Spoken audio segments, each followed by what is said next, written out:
The following is a program of the Santa Barbara County Education Office. To learn more, visit sbceo.org.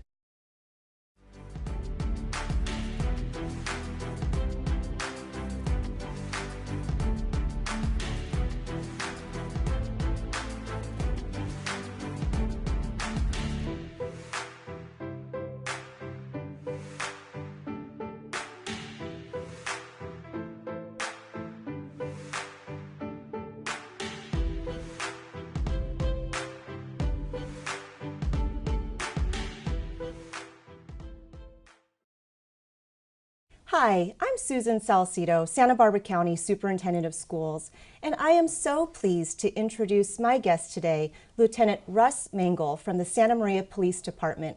Russ, thank you so much for being here today. I'm delighted to be here.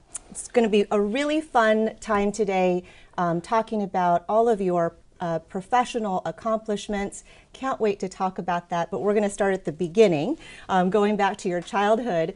But I want to also share with the audience today that Lieutenant Russ Mengel has been with the Santa Maria Police Department since 2000 and was Officer of the Year named in 2014. So really, really excited to hear about your accomplishments and how you got to where you are today.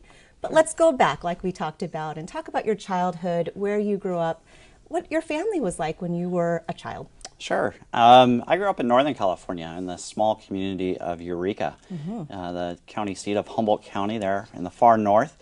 Had a great childhood. Adventures like you may read about in books and novels. But I grew up as the oldest of 5 children. Growing up, my father, unfortunately, was a firefighter. And so I saw public safety from that perspective. Grandparents were the greatest in the world, and for quite a while I had grandparents who lived a block apart, so when you go visit one you got to go see the other. So yeah, childhood was wonderful, great experiences.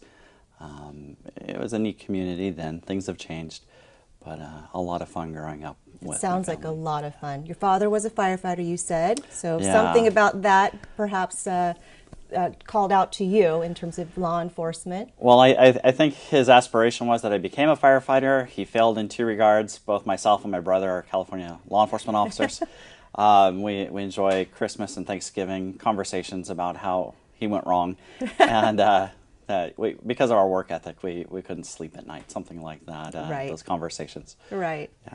Tell me a little bit about how you were as a student. What elementary, junior high, high school did you go to? I went to a couple different elementary schools. We moved when I was 10. I started at Peninsula Union Elementary School and was a pretty good student coming up. I had some of the greatest teachers early on in my educational experience, teachers that I'm really appreciative of even today. And then moved to Washington Elementary School in a different school district, and was there for a couple years. And again, couple key teachers who were just so influential. Saw him then in 5th grade. Later on, saw him again in high school as he advanced in his career. And again, the elementary educational experience was a lot of fun. A lot of great friends, even people I converse with today. Nice.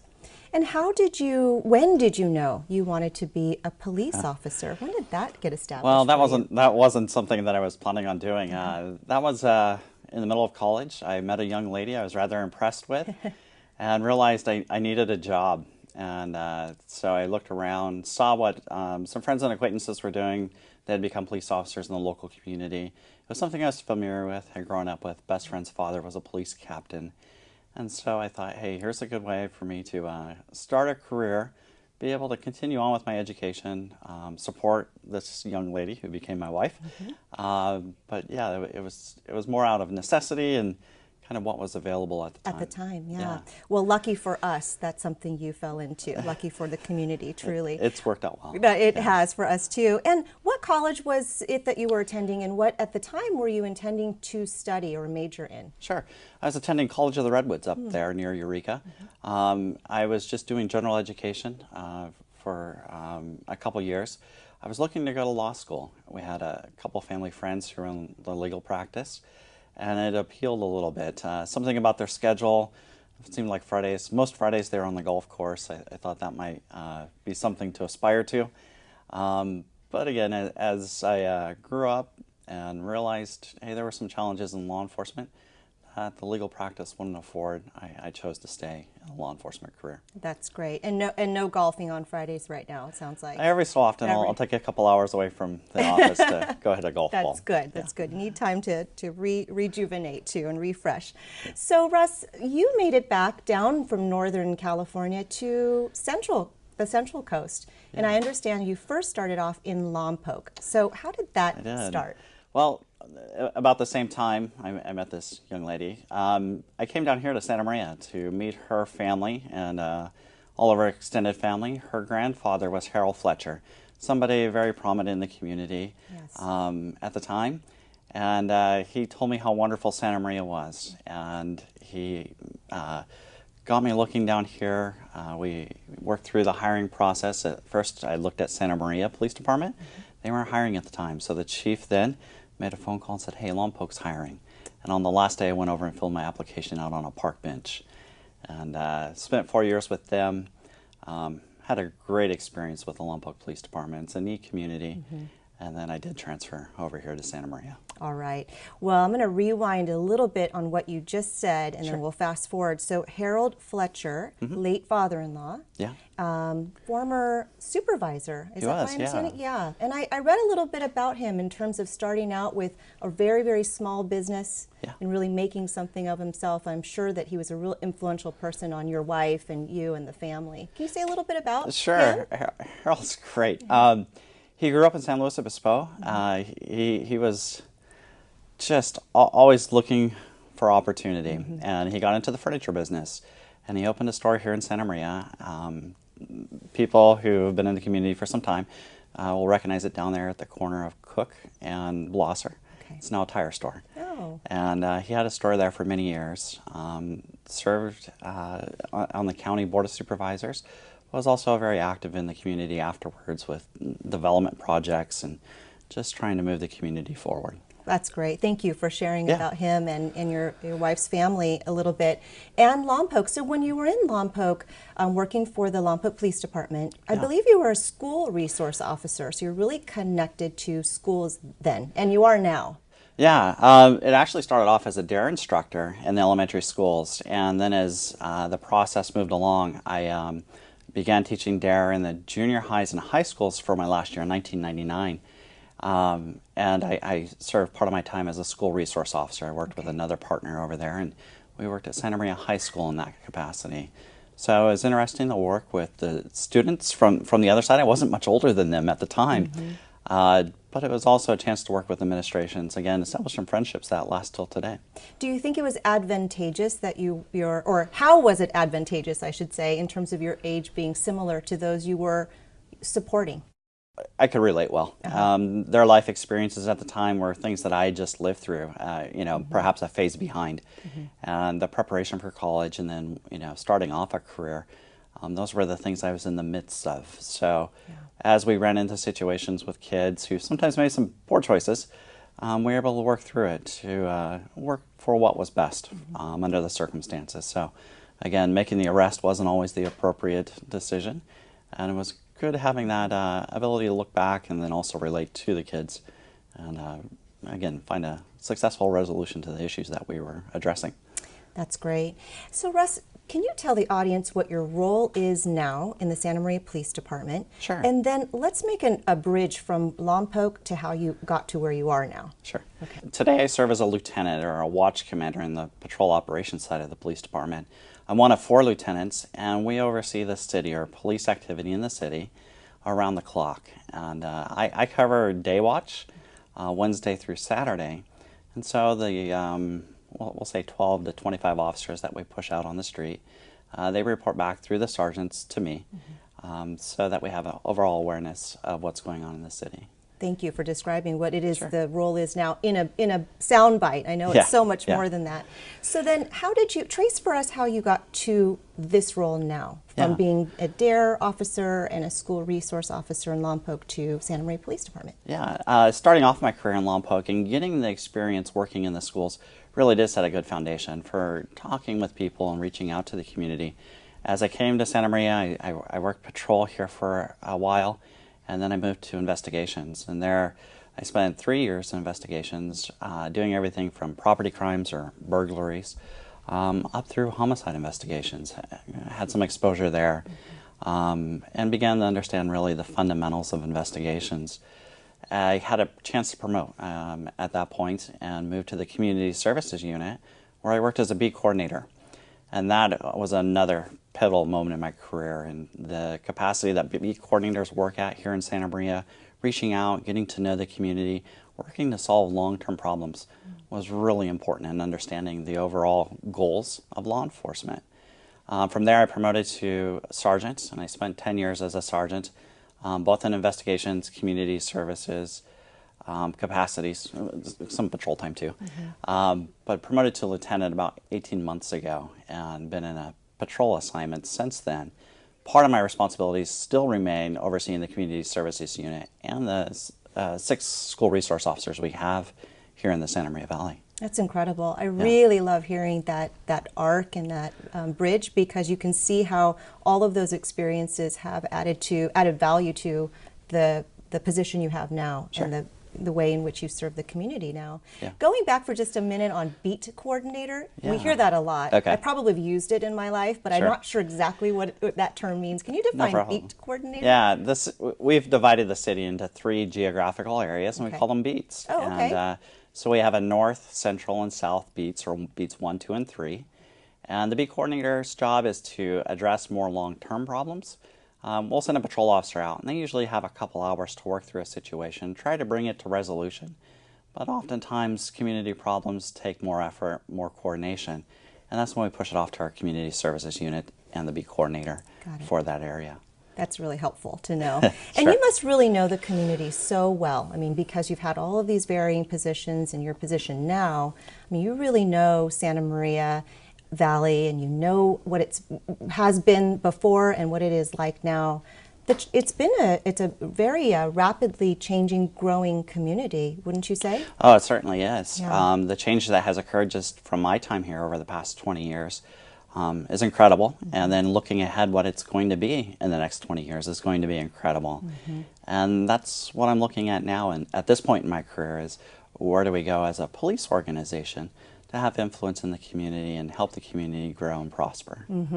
Yeah, well, I grew up here in Santa Maria, and boy, the town, I mean, I think the commonality now is just the hometown feeling, the people knowing people, the values of being in a small town, but the population and sizes, businesses are growing so rapidly. I do think about law enforcement and the need for safety and, you know, being out in the community and really community members knowing police officers and vice versa. So as you look into the future, what are some ways in which you're thinking, okay, this is how we might need to adapt for Santa Maria? You hit the nail on the head. The community is growing. Still, there's the core group of people, your parents and everybody else that was here. They all know one another still. Right. But now it's our turn to take a bite at the apple and help the community grow. One of the things that we're going to do is reach out through technology to better connect with the community. Some of the things that we're looking at putting into place over the next year are virtual town hall meetings using Facebook Live and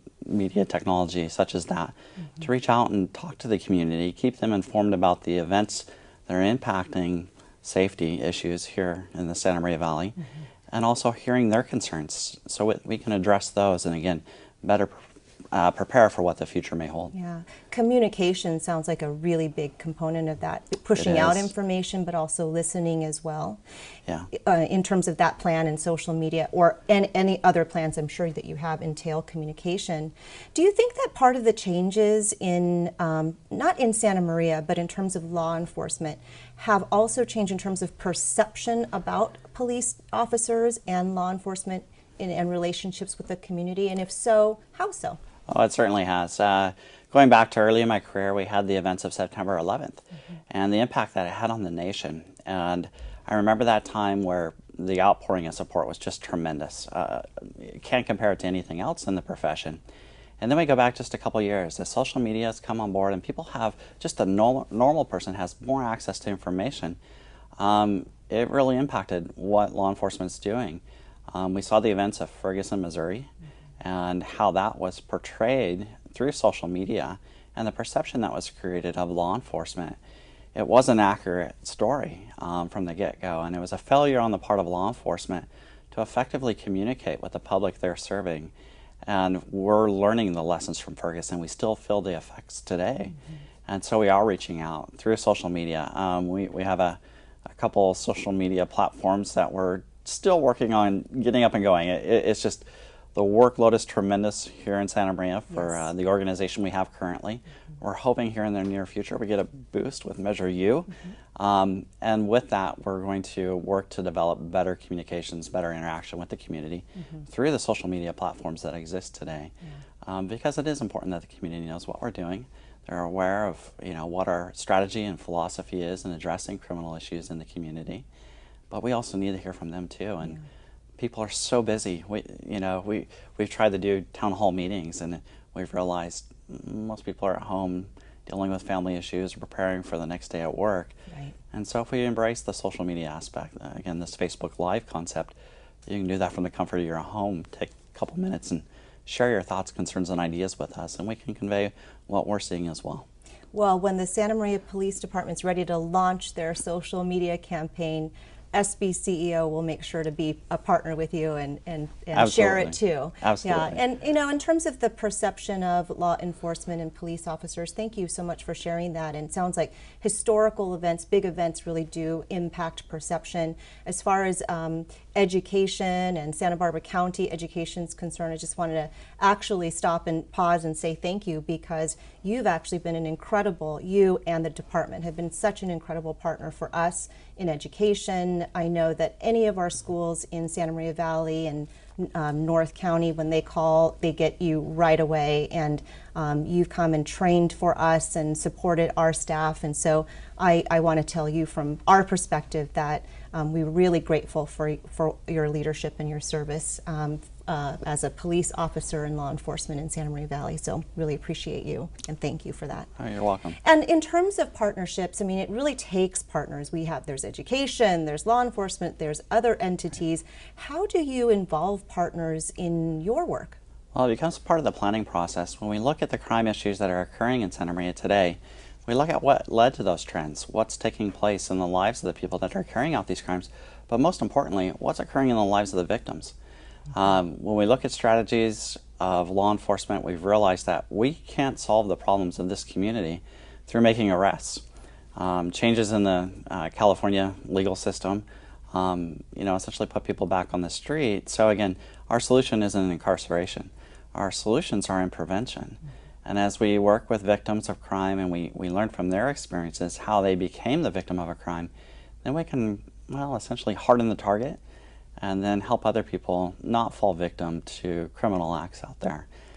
That's what we're looking at here in the short term, is how to better address people, making them aware of how not to become a victim. And there's so many different aspects to that, but it's the project that we're going to be jumping into and looking at coordinating with community partners. And it's through the outreach that we become aware of the issues throughout the community. So prevention is a huge piece, communication's a huge piece, the relationships with your partners and the community at large, of course. And I'm curious about training of police officers today. It must have changed considerably over the last 10, 20 years, and I would say maybe even more rapidly in the last few years. Can you talk a little bit about the change in training for officers? Sure. It's a demanding assignment. It's not one that's suited for everyone. Of applicants, we probably see 100 applicants, and one will get through the testing process to begin their career in law enforcement. And that's just the start. They go through a rigorous field training program to make sure that they can interact and, most importantly, communicate with members of the community. A big part of communication is being able to listen and perceive what's going on around you. The training for law enforcement officers is continuous and ongoing. When I started my career, we get to go to training maybe a couple times a year. Once or twice we were excited to go. Now it's every 2-3 months we're sending officers off to learn something new, to gain a better understanding of the community that we're working with, and also concerns and issues that are important to the community that will help us be a better service provider. You know, as I sit and listen to you, and you have, you could talk on any subject of law enforcement, being a police officer, it seems like in depth, and you come with such a humbleness, really, in terms of your experiences. I just wanted to share that it seems like I could sit here for hours and talk about all different aspects of it, of law enforcement with you. And what strikes me in listening is that the relationships with community members is so key for success. I mean, it isn't about arrests. It's not only about prevention. It's about a myriad of things. And having that relationship with the community members is so key, and then communication is so key. I have a multiple part question for you, but I'm just going to start with one, which is, when you wake up in the morning, you think about all that you need to do, and I know a key thread for you is that relationship building, community building. Do you have an approach in terms of how you want to approach what you're doing with the community? Do you kind of think, this is the philosophy that I have? We do have a strategy organizationally. Okay. The interesting thing about our day, and it's one of the appeals of the career, is I start off with a notebook page of probably 25 things that I want to accomplish during the day. Mm-hmm. I'm lucky if I get 2 or 3, because we have to be responsive to what the community wants. When we get that phone call at the inopportune time, we need to take that phone call. We need to hear what the caller has to say. Right. It may be a clue or a piece of the puzzle of a bigger issue that we're trying to address. Mm-hmm. And so again, it's the impromptu aspects of the job that keep it new and exciting. Mm-hmm. But it's, again, having the goal of listening to the community. Again, we're looking for the puzzle pieces that help us put together the big picture when it comes to crime prevention. And again, having a prosperous community.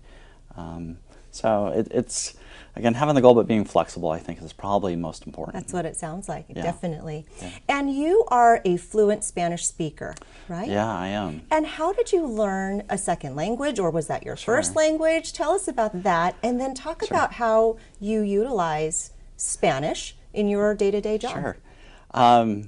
Even going back to the first part of our conversation today, in school I was a horrible Spanish student. I took Spanish in high school, and if my Spanish teacher could see me now. After leaving high school, after my first year of college, I served a mission for the Church of Jesus Christ of Latter-day Saints, and I went to Chile. And I spent 2 years learning and speaking Spanish, and gained a pretty good level of fluency that I came back with, and that was a part of looking at law enforcement in California back in the 90s. The opportunity to continue on speaking Spanish and communicating or relating to the community where I served. And so it's something that served me well throughout my career, both as an investigator when no one suspected I spoke or understood Spanish, but also now in community outreach, especially here in Santa Maria, where I'm able to go into community meetings and talk with people and hear people's concerns and have an understanding of the culture that they've brought with them here to the United States. So it's been a tremendous tool that's helped me in my career. It sounds like it. And those viewers who also may have experienced high school Spanish in the same way that you did may have hope here, right? Sure, absolutely. Travel and learn the language, but actually really utilize it. And it's such an advantage in terms of, again, listening, speaking, communicating with the residents in Santa Maria, which Santa Maria, it has a large population of Spanish-speaking community members, and how wonderful to have a police officer, lieutenant, who can really communicate, listening and speaking. It's fantastic. From Chile to Santa Maria. Yes, that's great. So, Lieutenant Mengel, when you think back and look back at your career in law enforcement so far, I know you have a long way ahead of you too. But have there been some very, very special highlights for you, or significant pieces? Yeah, there have several, but the one that stands out above all others was a kidnapping of a newborn baby out of a hospital in Santa Barbara. At the time, my wife was 9 months pregnant, and so I, was feeling the fear of the parents. They've lost this newborn child, hours old, when this occurred.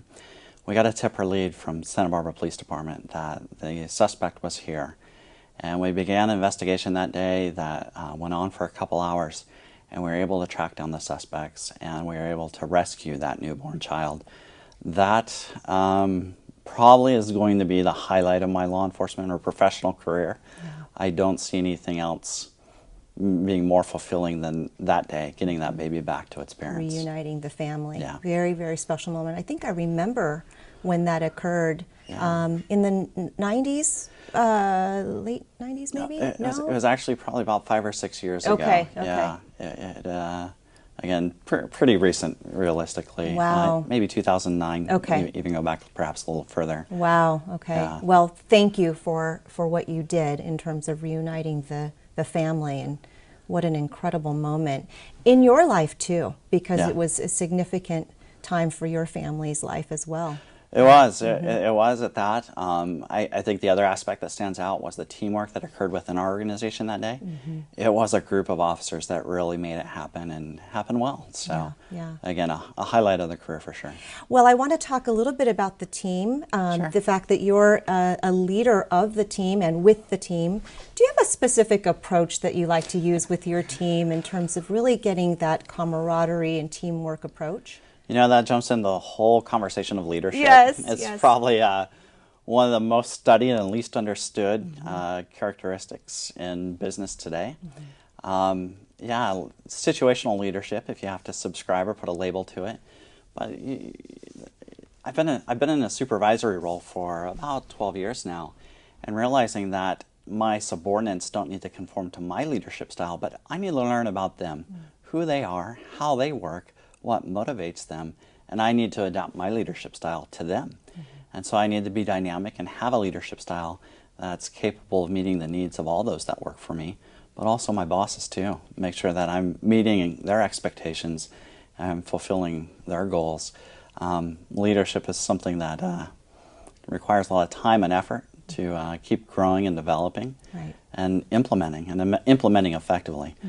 And then also realizing when it's not going so well that you need to change something up. Right. So, Right. yeah. Yes, you're right. We could talk a lot about leadership, and it's something that I know you do really, really well. You said situational leadership. It's also adaptive leadership, as Absolutely, you said. yeah. Yes. Yeah. And really being responsive and proactive at the same time. And I have a strong feeling that that communication that you talked about and that relatability to people comes into play every day as a leader for you, because it's so much about talking, but it's also maybe even more about listening to those with whom you work. We have 1 minute left. I can't believe it. The time has gone so fast. I'd love to give you a moment just to share a message with the community as a lieutenant from the Santa Maria Police Department, award-winning, such an incredible leader in the community. What message would you like to share with Santa Maria? Wow. The police department, we've been so grateful for the support of this community. We've had some hard times over the last 5 or 6 years, and without exception, the support of the community has been there, the understanding of the community that we're not perfect, but we strive to be. But their understanding of us and the organization working through the difficulties that come with modern law enforcement, and their willingness to work with us. We're excited to work in this community, every one of us. It's a great organization that I get to work for, and we're looking forward to how we can better serve this community in the coming years. I still have probably about 10 years left in my career, and so it's going to be fun to see how the community grows and how we better adapt to the needs of this community. Thank you. Thank you so much, Lieutenant Mengel, for your service, your leadership, your message to the community, your approach to working with an incredible and dynamic city. We are so fortunate to have you as a leader and a police officer here. And thank you. Thank you so much. Oh, thanks for the conversation today. Thank you. I'm Susan Salcido, Santa Barbara County Superintendent of Schools. Thank you so much for joining us today for this edition of Local Leaders.